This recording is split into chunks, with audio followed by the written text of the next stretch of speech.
ना रावण ना कुंभकर्ण। ये था रामायण का सबसे ज्यादा शक्तिशाली राक्षस। तो आइए हम जानते हैं कि रामायण का सबसे ज्यादा शक्तिशाली राक्षस आखिर था कौन। रामायण भगवान राम, हनुमान, रावण, बाली और कुंभकर्ण जैसे बड़े बड़े योद्धाओं से भरी हुई है, लेकिन रामायण में एक ऐसा योद्धा भी है जो इन सबसे ज्यादा शक्तिशाली था। एक बार अगस्त्य मुनि जब अयोध्या आए तो उन्होंने प्रभु श्री राम को बताया कि रावण का पुत्र मेघनाथ ही इस संसार का या इस संग्राम का सबसे ज्यादा ताकतवर योद्धा यानी सबसे ज्यादा शक्तिशाली राक्षस था। आइए जानते हैं अगस्त्य मुनि ने ऐसा क्यों कहा और किसके हाथों मेघनाथ की मौत हुई थी। लेकिन इसे जानने से पहले दोस्तों, अगर आपने हमारे चैनल भाग्य दर्पण को अभी तक सब्सक्राइब नहीं किया है तो आप इसे सब्सक्राइब जरूर करें। ऐसा कहा जाता है कि रावण के घर जब पुत्र ने जन्म लिया तो उसके रोने की आवाज बिजली के कड़कड़ाने जैसी थी। यही कारण था कि रावण ने अपने बेटे का नाम मेघनाथ रख दिया, जिसका अर्थ होता है बादलों की कड़कड़ाती बिजली।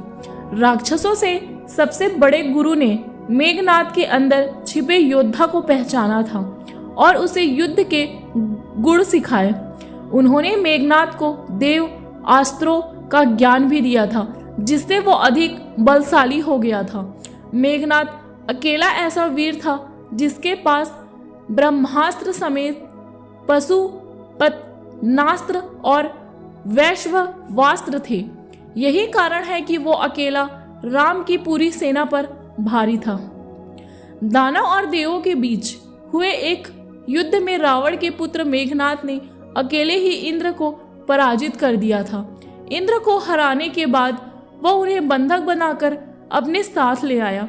इस बारे में जब ब्रह्मा को पता चला तो उन्होंने इंद्र को छोड़ने के लिए मेघनाथ को एक वरदान देने की बात कही थी। इंद्र को आजाद करने के लिए मेघनाथ ने ब्रह्मा से सदा अमर रहने का वरदान मांगा था।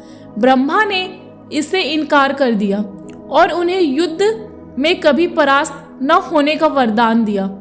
ब्रह्मा ने मेघनाथ से कहा कि तुम्हें कभी कोई युद्ध में परास्त नहीं कर सकेगा, लेकिन हर युद्ध से पहले उसे अपने पर्थ यागिरा देवी के लिए यज्ञ करना होगा।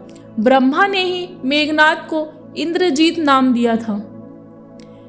कुंभकर्ण का वध होने के बाद युद्ध भूमि पर कदम रखते ही मेघनाथ ने कोहराम मचाकर रख दिया था।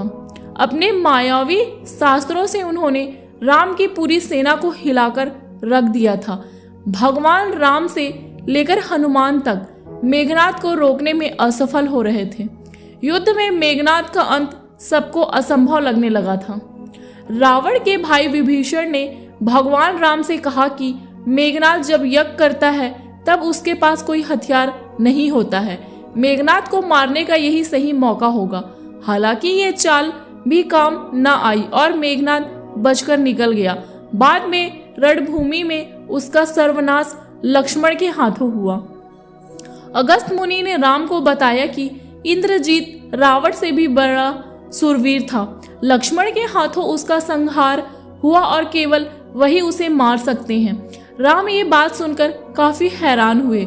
तब अगस्त्य ने बताया कि वरदान देते वक्त ब्रह्मा ने मेघनाथ से कहा था कि उसका वध ऐसे योद्धा के हाथों ही हो सकता है जो 14 वर्षों से ना सोया हो। भगवान राम के पूछने पर लक्ष्मण ने बताया कि वनवास के समय वह 14 साल तक नहीं सोए थे।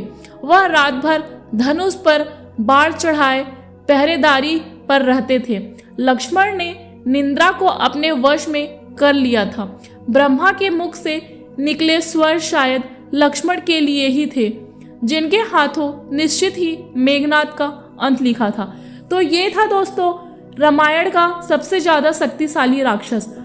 आपको यह कहानी सुनकर अच्छा लगा होगा तो आप हमें कमेंट करके जरूर बताएं और हमारे इस वीडियो को ज्यादा से ज्यादा शेयर और लाइक करें। धन्यवाद दोस्तों।